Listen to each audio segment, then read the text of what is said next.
Hello, my name is Igwe Uchenna Samson, and welcome to this micro teaching. I'll be making a presentation titled Duty of Care and Professional Negligence. And I'll be running through this outline quickly. Here is the outline of my presentation. I will go through what duty of care entails. I'll quickly run through what is professional negligence, and then what happens when professional negligence occurs. Then we look at duty of care and professional negligence in quantity surveying profession, and that will be the conclusion of the presentation for today. So, what is duty of care? Duty of care is a legal obligation that we all have to take a reasonable steps in such a manner that foreseeable harm should not be caused to any other person or their property. It is a requirement that a person acts towards other people or the public in general with that kind of watchfulness, attention, caution, and prudence that a reasonable person out there would have done in the same circumstances. So when we talk about professional negligence, one thing we need to understand is that the core obligation of a professional is to provide services to the client with reasonable care and the skill that is required for that profession. So the performance of duty of care is usually judged referencing to the standard of the ordinary skill that the person possesses to exercise the professional duties and to deliver professional services to the client within his area of specialty. So professional negligence occurs when a professional like quantity surveyors, the architect, the accountant, the engineers, and other professionals fail to fulfill these professional duties or obligations that they were hired by their clients to fulfill. So when they fail to deliver to the utmost standard that is required of what is the conditions of their engagement, then we can say that they have failed they have failed in their duty, in their professional duty as professionals. Hence, professional negligence has occurred. So, however, when can we say that professional negligence has occurred? There are four basic things that need to be established before you can say that the professional negligence has actually occurred. One, it must be established that there is a duty of care owed to the other party.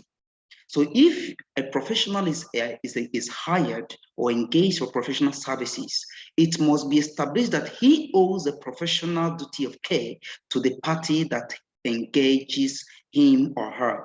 Then a second ingredient that must be established before we say that professional negligence has occurred is the breach of the duty of care that the professional owns to the other party.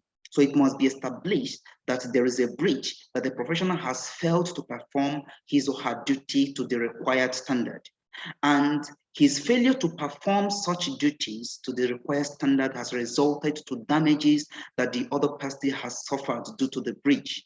And the fourth ingredient is we must establish that the damages was actually caused by the failure to perform such duty of care that is owed by the professional to the other party. However, when it is established that professional negligence has occurred, then the legal action follows. And the kind of legal action that follows is what we call the claim. That's the legal submission demanding for compensation to the party that suffered the loss.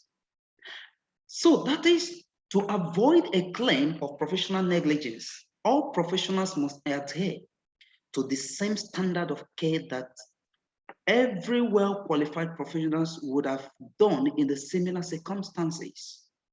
However, before a claim for professional negligence can be substantiated, there must be an evidence that the services provided by the professional fell below the expected standards of the profession. So there must be a tangible evidence to prove that the professional that is engaged has failed to perform his or her duty or professional duties to the person that has suffered the damages. And when a professional negligence claim has been filed in, it is necessary to determine if reasonable duty of care was actually followed by going through two basic tests. The one is foreseeability test, to estimate if the professional would have reasonably predicted that their actions or lack of thereof would cause any sort of harm or losses to the client or the person that have engaged them. And the second test is what we call the multi-factor test. That is to look at several factors to determine a professional duty of care.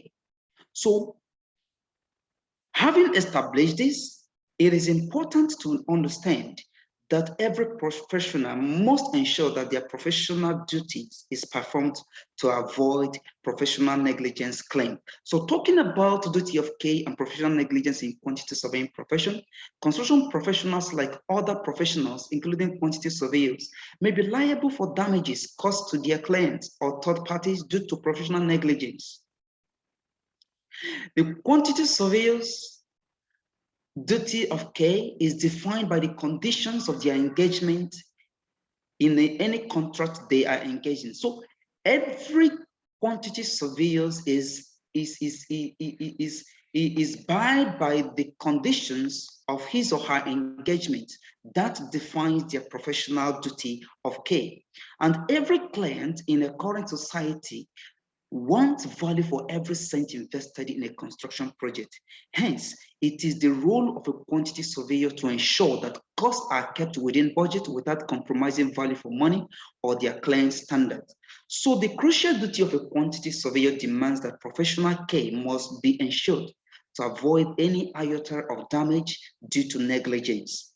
Because any breach of duty of care can occur at any stage of QS service delivery in any project. It can be at the preliminary stage, it can be at the pre-contract stage, during the construction stage, or post-construction stage.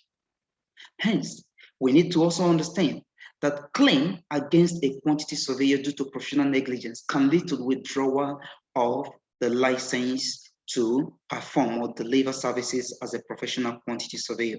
So in conclusion, to avoid or reduce the claims of professional negligence, one, as a professional, always insist on precise written contract, clearly stating the outlines, the nature, and the scope of the work that you are engaged to do. Secondly, you must make sure that you set realistic expectations when discussing outcomes with your clients. And again, clear communication with clients must be crucial. You must have to keep up-to-date communication with your clients to give them up-to-date information on what is happening in the contract or in the project that you are handling.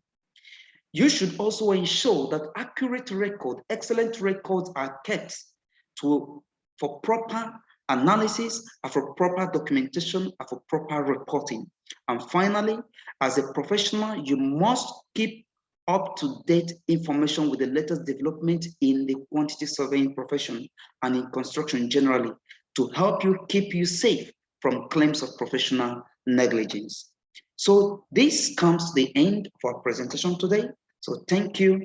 And please go over to the little questions below and make sure that you answer the little questions attached to this video. Thank you.